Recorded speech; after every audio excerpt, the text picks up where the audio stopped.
لم نتراجع حتى النصف. يوم كنار الثورة نوصل رسالتنا بدون سماعات.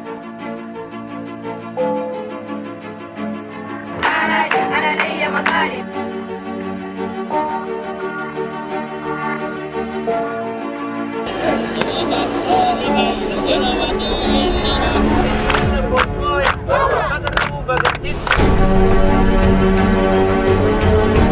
ده أول ليلة صباح في اعتصام نيرتتي مدينة نيرتتي.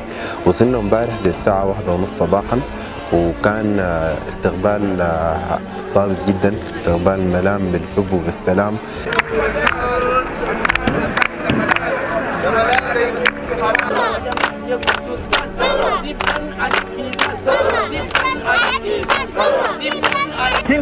هي قتلت المتظاهرين هناك، وهي بدلت على الاعتصام زي ما حصلت على الاعتصام بتاع القياده العامه في الخرطوم. يوم كنار الثورة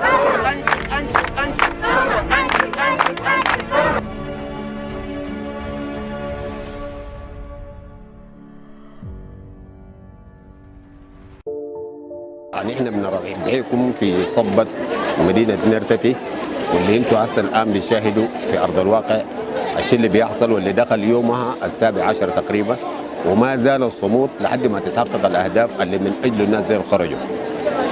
وقبل ما نسترسل في الكلام، انا اوريك الدوافع الحقيقيه اللي كانت السبب في خروج الناس ديل او توحدهم في انهم يطلعوا برا ويعتصموا.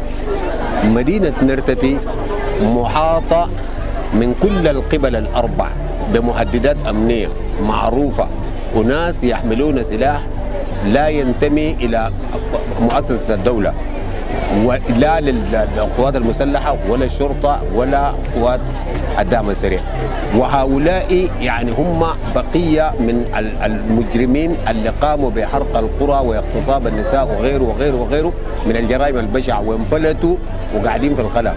بيجوا بيقوموا بيصطادوا المواطن اللي بيجي قادم من المدينه، سواء كان الراجل ينهب يسلب، وفي بعض الاحيان قد يقتل، والمراه قد تغتصب، وكلام كثير. نكمل المشوار ثوار أحرار، نكمل المشوار. احنا عندنا حكايه بتاعت كم من الزمن، كله كم سنين، كل ما دايرين نزرع بنلقى عواقب. قلنا نمشي ونزرع، بنبقى ما مشينا خلا الداك موجود، الجنجويد ده بيدقوا في الناس، بيسلموا في الناس، الاغتصاب موجود طوالي باستمرار. يعني اغتصاب طوالي، يعني يومي لازم يكون حدثين. قال لنا هذا طلعوا برا، امبارح قال لنا اغتصبوا البنيه. يجوا بلاغات، نبلغ بلاغات ما في زول ببلغ. كل ما نجي بلاغات ما في زول ببلغ. قد بيجي زمن احنا زمن الحساد، انا بنحسد بجاي، البقر باكل بجاي. زول بيجي بيقول لا في راسه شايل له بندقيه. كم قلت له كم خذ بقرك، بقول له ما تكسر البقر ده ما تلمسه، خليه يقعد. انا ناس بجاي كم باكل بجاي، لما قد ما نحسد. السنه بالذات قالوا ما في زول يطلع برا، يعني من ايام الصيف كل ما زول مشى برا خلى عشان يقطع عشان يقطع يجيب حطب ولا يجي ولا ينظف الزرع، برضه بدقوا وبيغتصبوا. وهو وقفوا السنه قال ما في زول يزرع، بالحرف الواحد قالوا السنه ما تزرعوا. المواتر انتشرت، زمان كانوا بس بيجوا شنو وقد وقفوا المواتر، ما في كان مواتر، بيجوا بحصين بكون لا في راسه جنجبيتاي، لا في راسه حامل بندقيه، بكون لابس كاكي، بيجي بيحددك. ده كان زمان. السنه كمان بقى شنو مواتر، يعني انت ما تشعر كده، بس تسمع صوت الموتر تجيب كده سايلين السلاح. بيجوا رديف، بيكونوا رديف 3 نفر، مرات 4 مرات نفرين، مرات 3 نفر، مرات زول واحد، بيكونوا حاملين كلهم حاملين السلاح. بقول لكم سلمون المعاقل بدون ما تشعر، تلقى واقف قدامك. انت كم قلت تباري جاي ما فلك طريقه. اما دقوك اما يغتصبوك، اما كمان كان بقيت حاجه شديد كمان حذروك، بقول لك انا ما تجي دقوك كفتين 3، بقول لك امشي. بنات لا، مره صغيره لا، برضه يا اغتصبوها يا دقوها. قالوا لنا السنه ما تزرعوا، احنا السنه حلفنا ما في تزرعوا ما تزرعوا ما تزرعوا. اي زول جانا في الخلا احنا نصدوا عليكم بس بحاجات اللي احنا قلنا نعملها، تقبلوا ما تقبلوا. خلاص احنا قاعدين يجيبوا مشاكلنا في المسؤولين ما بيقبلوا، ما بيفتحوا لنا البلاغات، ما بيفتحوا لنا البلاغات. ايام الحساد انا بالذات انا عندي زرع، جابوا لي خشوا لي بقر في الزرع، قمنا قدر ما حاولنا نطلع ما قدرنا نطلع، قمنا جينا بلغنا، رسلنا اولادي جو بلغوا شباب اخوي واحد نسيبي، جاش يبلغوا. في داخل المدينة ونحن هنا في الاعتصام في اليوم الأول 2 من المنفلتين جو وضربوا 2 من قوات الشعب المسلح رموهم من الجيش بتاع اسمه من خرملة. وبعد ذاك القائد بتاع المنطقة طبعا سعى وراه للتحقيق وقدر انه يلقي القبض على الجناه، والان الجناه في حوزة القيادة بتاعت منطقة خرملة. فالمنفلت ده هو اصلا بس كيف يجد البيئة المناسبة. فحصل انه لما وتيرة الشكاوي كترت والبلاغات ارتفع معدلها عند ناس الشرطة، كانت الحكومة عملت اجراءات بسيطة، يعني اوقفت الدراجات النارية وحرقتهم ايوه المواتر دي. لكن بعد سقوط الحكومة ظهرت المواتر دي تاني في السطح وجد، وما عرفنا الجهة الداعم للناس دي. وكمان كذلك حتى نوع السلاح اللي بيعملوه يبدو انه جديد، تم توزيعه وتنظيمه بصورة احسن مما كان عليه زمان. فبقى مهدد امني، يعني المواطن اللي موجود في الحله ده لو مشى داير يحتطب ساكن معناته انه انت حتتعرض لشيء، واصبحت انت حطب ده ما اصلا انت مصدرها الاساسي الخلا، والخلا ده فيه زول منتظرك بالمرصاد بيشيل منك العتب، ولا انت ذاتك يقضى عليك اذا كنت مع عنصر الرجال، واذا بقيت مع عنصر النساء هتجد الاغتصاب وما دون ذلك واكثر منه. فالمساله دي لما بقى حزب محلي على مستوى المحليه أرق الناس، وقامت لجان المقاومة في المدينة وعت الناس وأرشدتهم وجمعتهم في أماكن بتاعت تجمعات كالمساجد ووراهم الحقيقة أو المخرج أو الطريقة اللي إحنا ممكن نقدر نطلع من الوتيرة اللي إحنا فيه ده. فعملت في القفاء وبسرية تامة، وفي النهاية حددوا سقف معين لليوم اللي الناس هيطلعوا برا يصبوا هنا على أساس إنه يعرضوا قضيتهم ده للوالي، في إنه اللجنة الأمنية الموجودة على مستوى المحلية غير مرغوب فيها. زي ما كنت بتسمع في الشعارات والهتافات بتاع لجان المقاومة اللي هو يسقط المدير التنفيذي، يسقط قائد المنطقة، يسقط مدير الاستخبارات، ويسقط المدير التنفيذي نفسه. معناته كل الهيكل الإداري ده مرفوض باعتباره متعاون مع العدو في الغلا. ليه ما ودوني مرة بالناس اللي سلم؟ والكلام ده جاي من الكوميوني، والكلام ده خد موجود، الكلام ده جاي من الكوميوني. جو بلغوا يا جماعه احنا قاعدين بحس حاليا بقر رجلنا في الطماطم ورحكم يا اخوانا عليك الله تعالى وتملي، لاني ما قادر اطلع. قالوا شنو؟ امشي اعمل طلب وديه لمدير التنفيذي يصدقوا لك. قمت امشي ودي له استخبارات يصدقوا لك، حتى بدات تجي كم ادونا تعليمات انه نفتح لك بلاغ بعدين يفتشوا له قعود وين واساكر وين يمشي يجيبوا لك البقر ده. الكلام ده يا جماعه هسه حاليا احنا عندنا بحايم في الزرع. قال لا ما في لك طريقه، احنا ما بنقدر.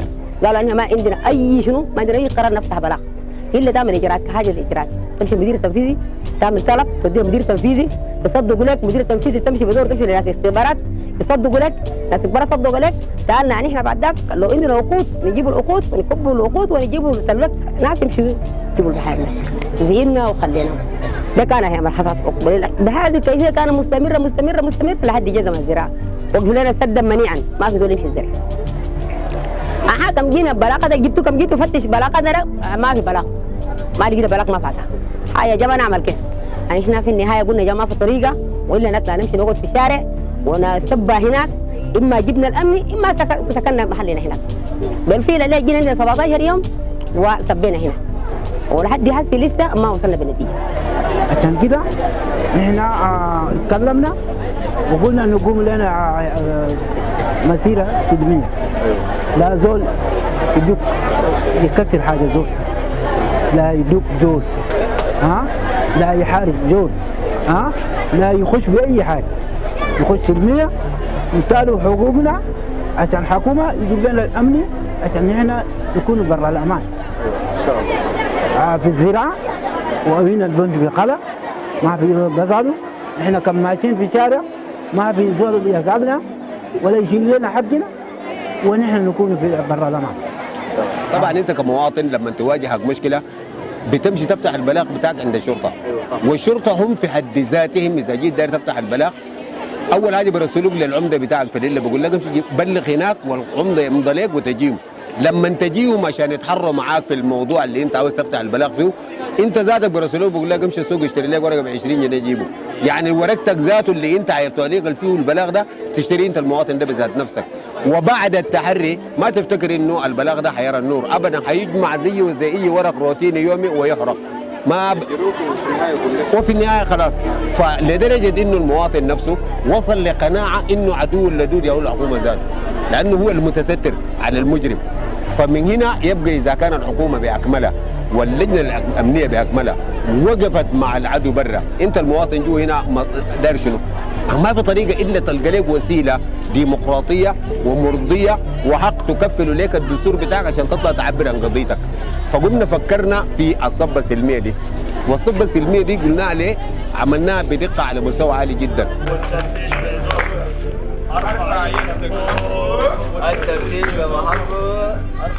جاء وفدي ومشوا اجتمعوا بين ناسنا وافتلوا بمخارج، قال انه يوفروا امني، قال يجيب لكم عربات يوفر لكم امني، يرفعوا الناس ده في المزارع، الناس الساكنين في المزارع ده يرفعوهم لكم وانتوا تمشوا تبدوا زراعه.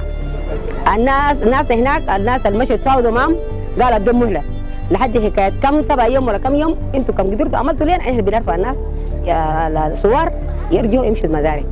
لحد الليله احنا ما شفنا اي امني، لان المواتر ده احنا طبعا كلامنا قلنا ما دايرين مواتر وما دايرين كتمور وما دايرين زول كلها في راسه حكومه. علينا كلنا شنو بشر ومساويين، ما في زول افضل من الثاني، ما في زول اللي في راسه وما يكون عندنا كتمور، والسلاح برضه ما دايرين وسط المواطن. يعني احنا دايرين نكون نمشي نزرع في الامان. لحد الليله مواتر ما وقفت. يعني امس القريب ده مواتر ده ماشيه في شنو؟ بتقاتل بطرف المدينه. العربات اللي جابوهم بتاع تامين المنطقه واقفين في حته في خلا في جنب الزلط، هم واقفين بشرق الزلط والفرقان بغرب الزلط، والمواتر جايه ماشيه قدامهم وما بقول له حاجه. الموتر الابيناء لحد الليله لسه شغال، ودي الحاجه اللي خلانا انه احنا ما شعرنا بالامن وما مطمنين بامنينا لليله. وبعدين قالوا جايبين لنا المسؤولين اللي اصلا احنا قلنا معانين منهم، ما بسموا لنا شوكاوينا وما برفوا قضايانا وما بسموا كلامنا وما بنصفونا. الناس قالوا مسؤولين ما دايرين يرفعوهم، قالوا رفعوهم. ما جانا لحد الليله المدير التنفيذي الجديد جاء ومشى المنصه وخاطب اللي هو الثوار وقال لهم يا اخي مطالبكم شنو؟ مطالبكم. الناس قالوا احنا مطالبنا. هو قال طبعا انا برايي ما نقدر ننفذ الحاجات دي الا يجي باقي شنو؟ باقي المسؤولين اللي اصلا كانوا احنا معهم ويجوا ونقعدوا معهم وننفذوا لكم حاجاتكم اللي فيه. لحد الليله ثاني مدير التنفيذي ما جاء راجي والمسؤولين الثانيين برضه ما شفناهم. الليله نحن معناته احنا اتاكدنا انه ولا شيء اللي مرقنا عشانه ما في حاجه نفذوا لنا. انا ليا مطالب ما راجع، انا ليا مطالب ما راجع، انا ليا مطالب. احنا لما قمنا اتحركنا من الاحياء وجايين لقينا فعلا في تدابير امنيه، عربات بتاعت الحكومه بتجيب في زوايا معينه وبتتابع حركه الناس الماشيين، لكن ما حصل احتكاك بينهم والجماهير، لانه الجماهير كانوا بيهتفوا هتافات عقلانيه جدا ما بتقدر تعتدي عليهم، سلميه ضد الحراميه وهكذا، وما في زول الناس كلهم عزل. عشان كده ما قدروا انه يطالوا على الناس دي. لكن بعد الصبه بعد ما الناس استولوا على الشارع وقفلوا الشارع حاولت عربات الجيش عشان تجي تفض لنا ده، لكن لقوا مقاومه ما طبيعيه. يعني الناس دي مستعدين العربيه دي تجي تطلع فوقهم لكن ما يفتحوا له شارع. من هنا اتضح لهم الجديه وقاموا رجعوا مقهورين. في اليوم الثاني او الثالث جاء ارتال من العربات مدججه، وعني احنا ما عارفين الهدف منه، هل الغرض منه فضل الاعتصام ام الغرض منه بادره لحمايه المواطن. لكن المهم انه القوات دي ما دخلت الى الداخل، كانت متمركزه خارج النايب بجوار المستشفى. معناها جات لحمايه الاعتصام. ايوه لحمايه تقريبا. لا بحكم انهم ما يعتدوا على زول احنا بنحسبه انه حمايه للاعتصام. وقيل انهم هم ذاته اللي هيكونوا جزء من اللي هيحمل الموسم الزراعي ذاته، هيتحولوا الى قوه تحول ما بين المواطن والذي يعتدي عليه عشان يطلع الموسم الزراعي بيناي، ويكون معاهم لجان المقاومه على الارض يتابعوا الكلام ده خطوه بخطوه. بالنسبه للناس الميتين، اول امبارح قبل 3 ايام في حدث بتاع واحد مقتول مشى الجنينه بتاعه وقتله. اها وناس جبل لغه هنا طبعا الناس دي قالوا فتشوا الزول ده اخيرا لقوه مقتول وضربوا لاحاله بس انه يمشي يرفع الجثه يجيبوه. هو الجنجويد ده منتشر من بين السناتر ومحل الناس المقتولين. بلغوا هنا بلغوا وقائد المنطقه هنا قال له يا اخي الزول اللي احنا قلنا مفقود لقيناه مقتول وهو الجنجويد منتشر والناس ما يقدروا يمشي يجيبوه، انت تمشي معنا. هو قال له انت تقدر احنا قلنا نمشي نجيب الميتين ده الحته دي الحته بقولوا حته بقولها كورنيه. انا كورنيه قالوا منطقه بعيده من المدينه اللي بمشي معانا منه. الناس ده قال له خلاص احنا بنمشي معاكم احنا بس خايفين انت تقيفوا لنا بشنو من بين الجنين حقنا والسنتر لان الجنجويد منتشر. خلاص قال له ارحكم مشوا لحد معاهم لحد وصلوا محل الزول المقتول وهو قائد المنطقه ذاته مشى وشاف بعينه وهو كان شاهد على المعتم على المقتول الاول امس. اليوم ده ذاته يعني الناس واحدين طبعا قلوبهم ما بيصبروا.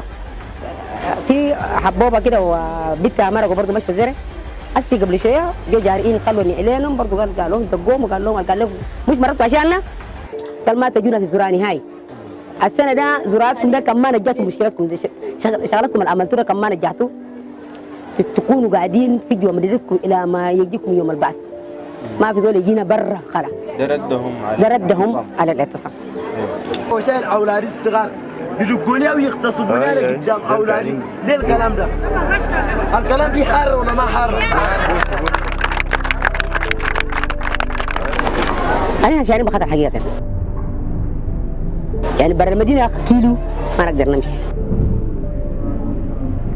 يعني احنا ارادتنا ثورتنا وكل الصور ده كل الكنداكات طبعا ما حيقدر يطلع برا لان الاذى الاكبر بتجي للكنداكات. احنا في بلدنا ده زمان جانا الحرب وكان بقتلوا في الرجال بالاستمرار والواصلوا مشوار الحياه هم كنداكات دي في تربيه العيال وفي تعليمهم وفي اكلهم وفي شرابهم هم كنداكات. ما عندنا الراجل كان بيمشي برا لانه كان بيتعرض على القتل. كنداكات كان ما بسالهم قدر ذاك لكن اخيرا كمان برضه شنو رجعوا بيستهدفوا الكنداكات يدقوهم يغتصبوهم خلاص يعني الرجال رجعوا جوا ها كنداكات برضه رجعوهم جوا. اذا انا ثاني بعد معرضين ما هنقدر وما مطمنين انه ثاني نطلع كيف نمشي برا. والله يعني احنا نتفائل ولا نتشائم وهذه الثوره يعني ثوره سودانيه وثوره يعني حقيقيه نابعه من مشاعر الانسان الجياشه اللي اصلا هو يعني بيتمنى انه ما لم يتحقق له الهدف اللي هو طلع من اجله هو ما هيكون له حياه ثانيه في البلد دي. يعني هيكون تحت التهديد بل بعد ده ممكن يتفاعل بانه هو يجي يلقى زول يعتدي عليه جوا بيته ذاته. صحيح عشان كده هنا عندنا شعار الامن ده في المقام الاول بعد ذاك دون الحاجات الثانيه. ما راجي انا لي مطالب ما راجي أنا لي مطالب ما راجي انا لي مطالب ما راجي أنا لي مطالب ما راجي انا لي مطالب ما راجي أنا لي مطالب كيف ارجع انا لي مطالب كيف أرجع أنا لي مطالب يم الرجال أحرار ثورة يم الرجال أبطال ثورة يا عسكر يا وصال ثورة بدك يخش رجال ثورة بدك يخش رجال ثورة يا يما ثورة يا يما ليفربول ثورة يا يما ليفربول ثورة دين بريء يما ثورة الدين بريء يما ثورة إن شاء الله ثورة إن شاء الله ثورة العسكر المظلوم ثورة أخلاق جهوية ثورة أخلاق جهوية ثورة تدرب أبو وجه ثورة شان الحرامية ثورة شان الحرام الهتاف سلمية رافعين الأيادي علامة 2 بالكثير في المية والباقي بنتمه شامل أفغانستان كان بينور قطافة يا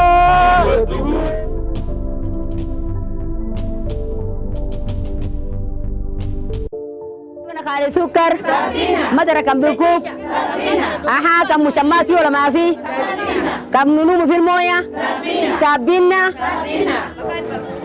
لحد ما نخوك تريا ان شاء الله من المشوار سوار